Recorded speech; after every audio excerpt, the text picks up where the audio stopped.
By March 1865, the Civil War was drawing to a long-awaited close. You see, the fall of Richmond was a very pivotal point of the war. The Confederate capital indicated the near end of the war. Tensions rose in the Confederate capital of Richmond, which was nearly 100 miles away from the Union capital of Washington, D.C. They were almost a spitting distance away from each other, but neither side came close to capturing their opponent's capital during the long years of war.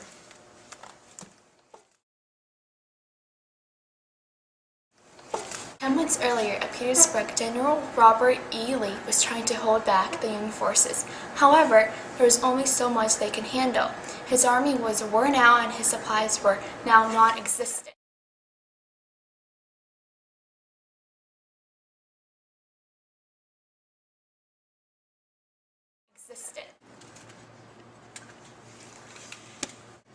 General Lee, being the great military strategist, came to the conclusion that Confederate states should abandon Richmond and relocate the capital to Danville, Virginia.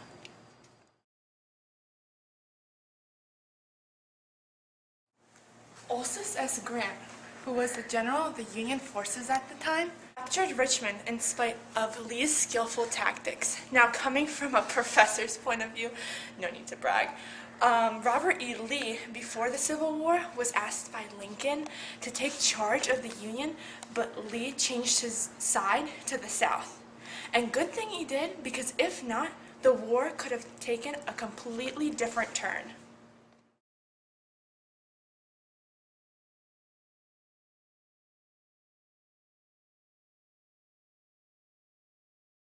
At this point, the Confederates were worn down and tired, and Lee tells Davis, "I advise all preparation be made for leaving Richmond tonight.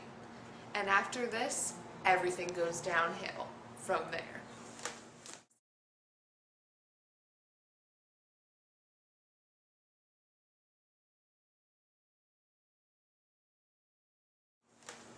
Davis had so many emotions running through him at this point that he goes back to the Confederate White House. He brings all the documents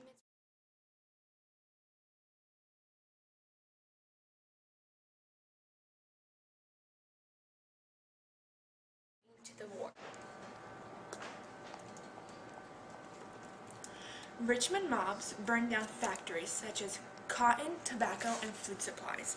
This totaled up to 50 blocks being burned down. When the tobacco factory was burned down, this caused rapid and tremendous fire growth in the town of Richmond, Virginia.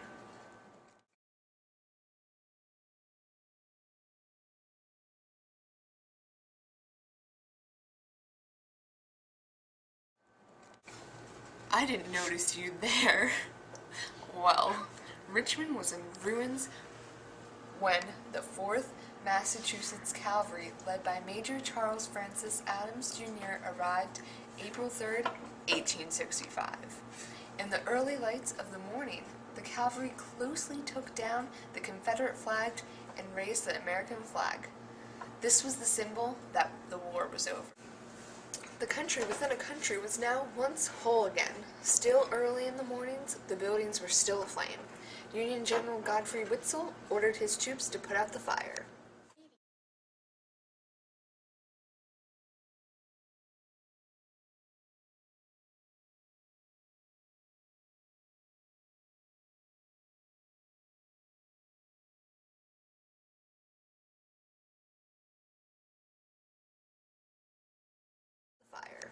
In order to deny the Union troops any satisfaction of using any resources against the Confederate, they set the city on fire. Taken possession. End of a civilization and the beginning of a long road of Reconstruction. That's right, I said it.